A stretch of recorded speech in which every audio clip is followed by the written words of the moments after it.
नमस्कार, जय श्री कृष्णा दोस्तों, आपका दिल से हार्दिक स्वागत है हमारे YouTube चैनल जय श्री कृष्णा वाणी में। हमारे इस वीडियो में आपका स्वागत है। मुझे उम्मीद है कि आप इस वीडियो से कुछ ज़रूर सकारात्मक चीज़ सीखेंगे और आपको हमारे द्वारा बताई गई श्री कृष्णा के अनमोल विचार अच्छे लगे। तो कृपया आप नीचे दी गई लाल वाली घंटी को ज़रूर दबाकर चैनल को सब्सक्राइब करें। भगवान श्री कृष्ण के अनुसार ऐसे ही लोग होते हैं ज्ञानी और मिलती है अपार सफलता। आजकल कामकाज ऐसा हो गया है कि हर किसी को केवल अच्छे से अच्छे नंबर चाहिए। बेहतर नंबर लाने के लिए दिन रात मेहनत करते रहते हैं और तब भी अच्छी सफलता नहीं मिल पाती। इस लेख के माध्यम से हम आपको बता रहे हैं भगवान श्री कृष्ण ने ज्ञानी और सफलता प्राप्त करने के लिए किन चीजों पर विशेष ध्यान देना होगा। हम सब समझदार और होशियार होना चाहते हैं, लेकिन असल समझदारी क्या होती है, क्या ये कोई बता सकता है? अक्सर हम स्वार्थ या अहं को समझदारी का नाम दे देते हैं, लेकिन अहं या हठ से किया गया कोई भी कार्य कभी सार्थक नहीं होता। तो आइए देखें कि भगवान श्री कृष्ण के अनुसार समझदारी क्या होती है।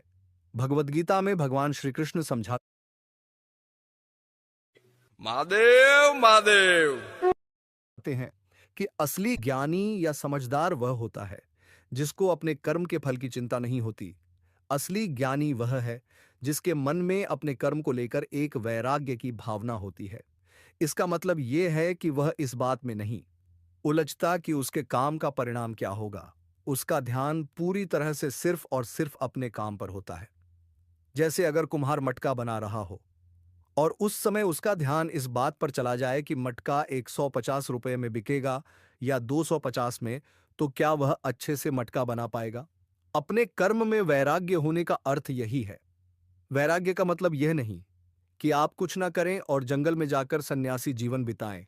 वैराग्य का सीधा अर्थ है कि आपका ध्यान और मन केवल आपके काम पर हो, उसके फल की चिंता करने में नहीं। भगवान श्री कृष्ण के अनुसार जब हम अपने काम में इतना ध्यान लगा पाते हैं कि हमें उसके अलावा कुछ न दिखे, तब हम सच्चे ज्ञानी बन जाते हैं। जब हमारा मन किसी काम में लगा हो तभी हमें उसमें मजा आता है। जरा सोचिए, जब आपको कोई काम करना पसंद हो तो आप कितनी जल्दी और कितने अच्छे से वो काम करते हैं। किसी को टोकना नहीं पड़ता है उस काम के लिए, और आपको वह काम करने के परिणाम स्वरूप कुछ और चाहिए भी नहीं होता है। कुछ लोगों को खाना बनाने में यह अनुभव होता है, तो कुछ को बागवानी या गार्डनिंग में। कुछ लोग लेख लिखकर इस अवस्था को महसूस करते हैं, तो कुछ व्यापारी व्यापार से ही परम आनंद पा लेते हैं। ये सब काम तो अलग है, लेकिन इनके साथ जुड़ी हुई भावना एक है, ये कि आप अपने कर्म को करने में इतनी खुशी पाते हैं कि उसके फल की आपको चिंता नहीं रहती। कर्म करना अपने आप में फल बन जाता है। भगवान श्री कृष्ण इस श्लोक में आगे समझाते हैं कि सच्चे ज्ञान का एक पहलू यह भी है कि हमारा हर संकल्प और हर कर्म ज्ञान से उत्पन्न हो, स्वार्थ या अहं से नहीं। संकल्प का अर्थ होता है दुनिया के बारे में हम कैसी सोच रखते हैं। भगवान श्री कृष्ण के अनुसार जो सच्चा ज्ञानी होता है उसके विचारों में शुद्धि, सरलता और सेवा की भावना भरी हुई होती है। तो आप जो करते हैं उससे इस दुनिया को थोड़ा और बेहतर बना सकते हैं, क्योंकि आपके विचार में शुद्धि, सरलता और दुनिया की सेवा की भावनाओं का मिश्रण है।